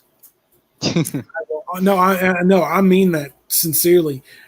The one of the records from them that I'm going to send you at some point, if it literally just does not bring you to a point where your soul isn't shaking and everything else, it's going to completely shock me. Just saying. So yeah, I think I've had a handful of friends that listen to Tool actually. So I'll ask their opinions before I listen and see what they think as well. They're definitely different, which is one reason why I absolutely love that band. Let me ask you something. Has it been weird for you not to have Doc in here with us today? It feels oddly strange because I've got no one to insult. Well, you were I feel like you had Bonk in the chat. You were, going after him. I don't like Steno, but Steno's gone to sleep now. Okay. Oh yeah. Well, I mean, but yeah, like I feel like Doc brings something to the show. Like he's very knowledgeable about like computers and especially when we're talking about the Apple thing last week, he was really knowledgeable about that. I feel like he'd be the tech guy of the group, and you'd be the music guy, and I'll probably be the rookie that like knows nothing. No, you're the game guy. You're the gamer guy. Oh, I'm the gamer guy. Yeah, that's right, chat. I'm the gamer guy. um, Watch, but yeah, watch, like yeah, watch out! He'll kick you in the balls. I will kick you in the balls if you do not refer to me as the gamer man from now on. But Yeah, yeah, I feel like Doc brings something to the show that I feel like is kind of absent today, and Doc always has oh, really good insight into things. You know what I mean? oh, right. But I mean, you and I have still had absolutely, still had fun. Absolutely doing the show Oh yeah, today. no doubt. I've had a really nice time, and so have you. And it appears Chad has as well. And honestly, I feel like it's like triple the fun with Doc as well, because it's like there's more people, there's more opinions, there's more talking heads, if you know what I mean. Um, whereas with us, it's still like fun. I just feel like a Doc could like bring more of a conversation than I could. For example, I don't feel like I'm very talkative. Oh no, no, dude, you've been doing an excellent job, and I've really enjoyed doing an episode with you. And of course, I mean, we'll get the opportunity again to do it next week too. But like I said, I've got to double check my work times and confirm all of that. I'll probably have to But do the same actually, because I'm back to work soon. I know that on oh, really? Sunday I'm working. Yeah, I'm working 4 till 8 or something on Sunday, because I'm taking over half of another colleague's shift, and then on the 5th of September, I'm working 9 till 4, which is hefty shit. I just realized it's probably my longest shift. Oh, don't feel bad. I was informed yesterday that Friday I actually have to work a 12-hour shift Oh from shit. from 7 in the evening until 7 the next morning. So, Oh god, it's overnight too. Yikes, man. I uh, send my press to you. well, I mean, I had I had no idea it was going down until I got the message yesterday, because one of the people at work, um, one of the people at work actually has the virus. Oh shit. So yeah. Um, Be careful, man. oh, definitely. I'm surprised that they're not. Um, um, I'm surprised that they're not making us all get tested at this point. Yeah. I mean, I wouldn't worry about it too much. But definitely if it worries you enough to this point where you feel like you need to get tested, Do you it were doesn't breaking hurt up? anybody. Oh shit, it happened again. Um, I said, well, if you're like I suppose if you're worried enough about it that you feel like you need to get tested, definitely get tested, because it doesn't hurt anybody to get tested Oh, at all. right, right. And I get that. And honestly, I with all this going on right now, um, I don't really get out that I really don't go out that much. Um, the only places that I go are to work, um, to the store when I need to my best friends, go to their house, Hmm. and to see my mom, and that's it. Like Yeah. I really just don't go anywhere. Um, well, I take that back. Actually, I think it's been about 3 weeks ago, I went out of town overnight, Yeah. and that was like the first. That was not long after I'd moved in here. Um, so like that's actually like really like the furthest I've been away from where I live in the last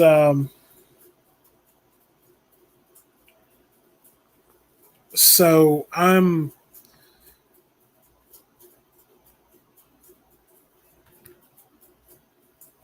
I'm not, and I wear, I wear a mask when I go out, and well, Yeah, not in my car, obviously, but like yeah, when I get out of the car, before I get out of the car, I put my mask on and everything, and I still see all these idiots walking around without masks on, even into businesses that clearly have signs posted that says mask mandatory before entry, and they still walk in there.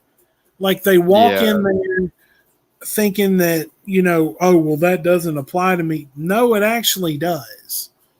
It You applies to know, everybody, apart from those who exactly. obviously have problems wearing masks and stuff. Like I've got a handful of those. Like I've got somebody that has um like sensory overloads when it comes to masks, and they can't handle it because they'll just kind of it really kind of makes them twitchy and stuff, so they can't wear masks unless absolutely necessary. So Well, I mean, even if it's like yeah, tying a bandana over your face or something, or some of these masks that I've seen that look like um, scarves, yeah, put put one the fuck on. I mean, have a little bit of human decency for the person standing next to you or 6 feet away from you that doesn't want to take the risk, and just do it to be a decent human being. You know, they they make us wear masks on the metros, going to and from town, on the buses, and when you go into businesses and stuff. But when you're out in the town, you don't need to wear one unless you're going into business. But sometimes I like to wear one just in case, because I don't like the idea of the virus like spreading like that. You know what I mean?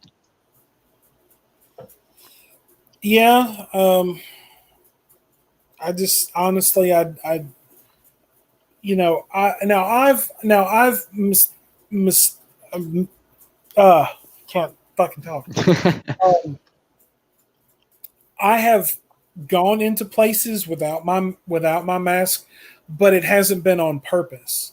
Like the night that I was doing the late show when I first moved in here, and I had to run to Walmart. I realized that I didn't have one with me, and the woman at the door stopped me, and they were closing in like 15 minutes. And I told her, I said, um,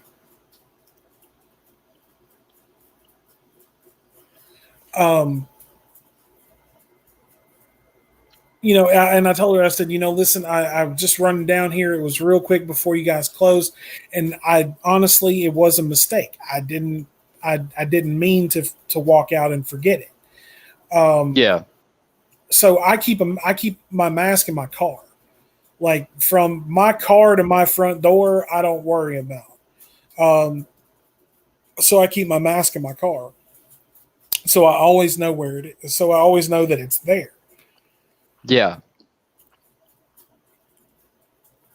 I mean, I've got But like a little I've got like this little man bag thing that I usually keep my wallet, my mask, and my Bluetooth headphones in, just in case I need them. But I prefer wires. So yeah, mine do too, and they slip off my face because there's not an easy way to wear one of these masks and wear glasses. I mean, it's just really not. Um, well, so sunglasses with my mask recently, and I couldn't see shit.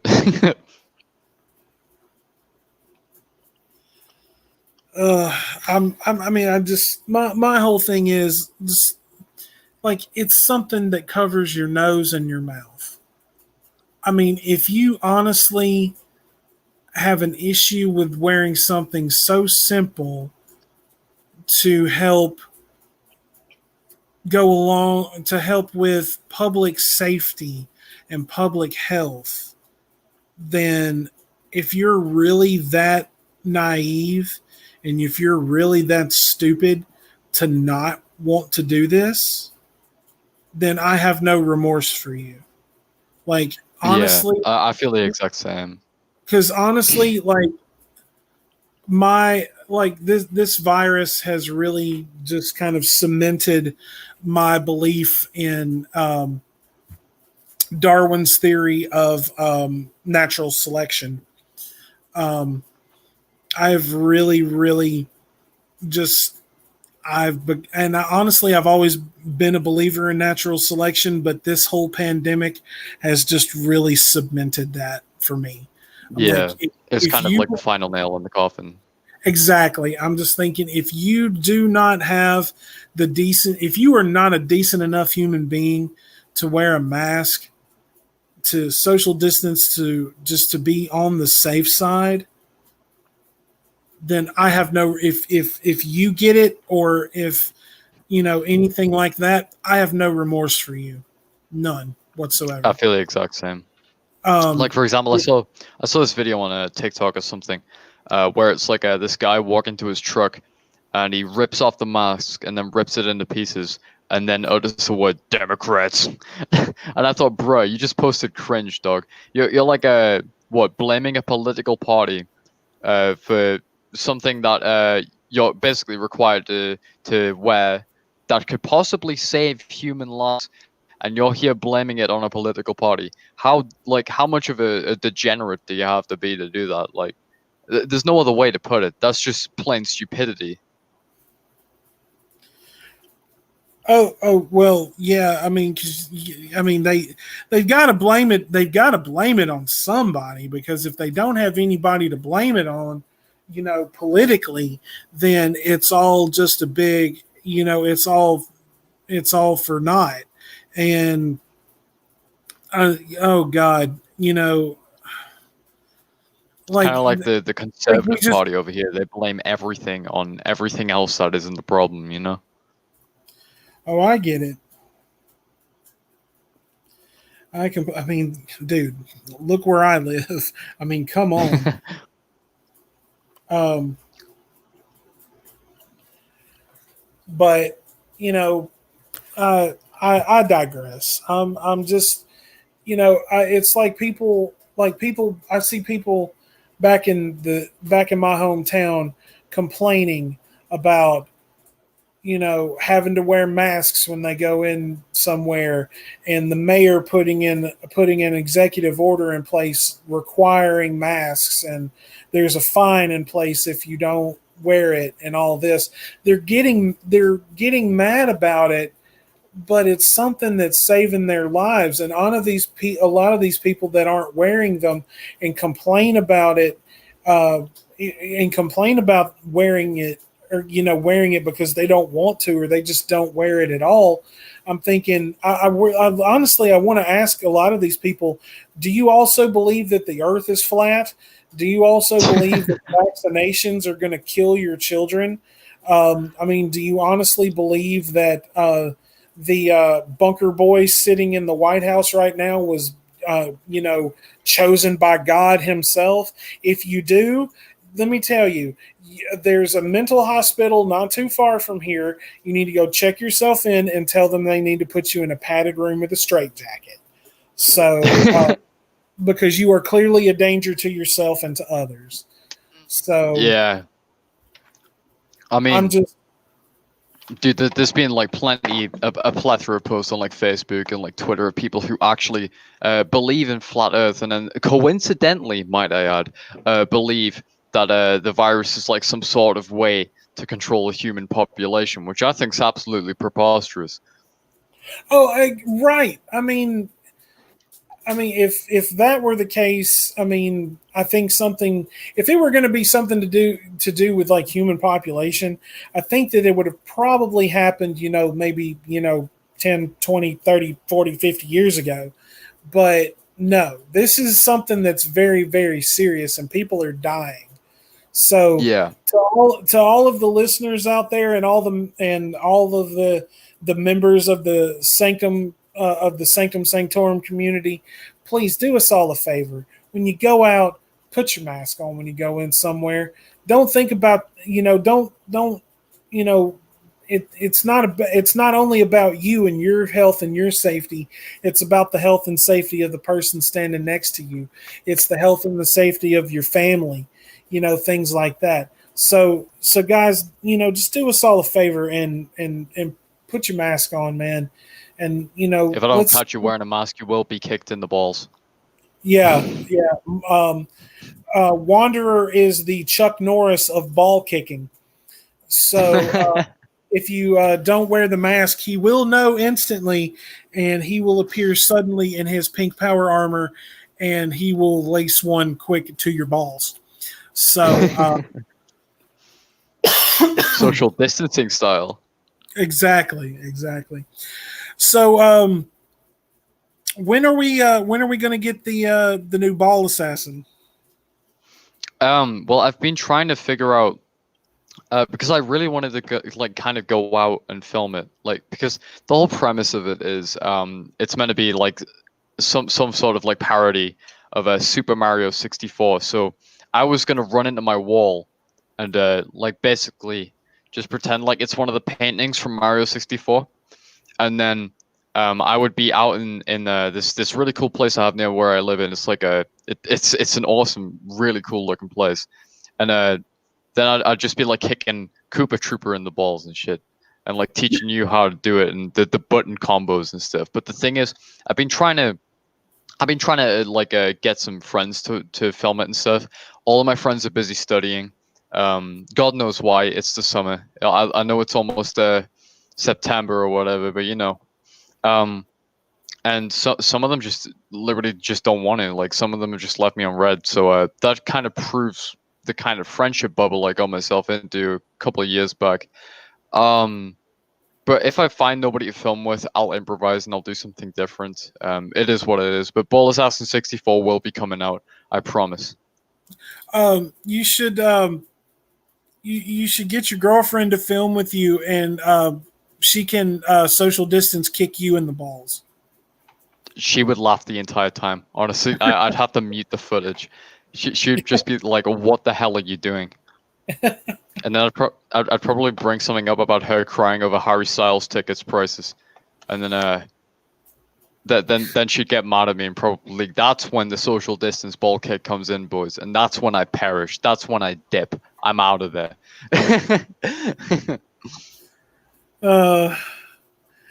Well, guys, it has been a pleasure to see all of you in the chat today. Thank you, everyone, so much for coming in. Rage, Scud, Sterno, Teddy Bear, Faith, all of you that have been in the chat with us today. This has been a lot of fun. Doc, if you're still listening, look forward to having you back. I'll confirm everything with my work schedule tomorrow when I go in, and we'll go ahead and we'll get the next episode set up. But everyone, thank you once again from the bottom of my heart. I love each and every one of you, and it's a joy to do the show with you every week. Wanderer, glad that you are now a official part of the show, and we get to communicate regularly. And today's been a lot of fun, just me and you. Do you have anything you want to add before we close the Sanctum for the day? Well, yeah, just like this. First off, say that it's kind of a bit of a weird. This is kind of like a dream to me. Like I never really expected to become the third co-host, but honestly, I've really enjoyed today, and it's a shame that the dog couldn't come and be ridiculed by myself. But it is what it is. He gets away some days. Well, we still have a little bit. We still have a little bit of time left. Do you want to? Do you want to cut a promo for the verbal wrestling match real quick before we sign off? All right. So, I think Widows has stated this before, but I have developed a promotional video or advertisement that will be going up. That's right. That's right. It's still in my email. When we get done, I'm actually gonna probably run out and get something to eat, and when I get back, I'll download it and try to get it uploaded as quick as I can. All right, sure thing. Well, it's gonna be on this channel, the Widow's Son channel. It's not gonna be on Wanderer 2 Electric Boogaloo. But I have developed a promotional video insulting the doc, and I think everybody here is gonna love it and be totally tied in like a complete very, very biased when it comes to voting who won to me, because I'm such an epic-based gamer, and nobody can stop me really. But yeah, guys, September 19th is going to be a really fun time. I hope the dog hasn't like planned anything in advance, because I don't want to get destroyed, man. But yeah, guys, thanks everybody for watching today. It's been a really fun time. I've really enjoyed it. Well, we will, once again, we will be back next week. I'll be posting updates in my Discord, and Wanderer can as well, when the next one will be coming up. And I'll try to get the live reminder on the channel set up a little bit sooner than I did today. But we will be back next week.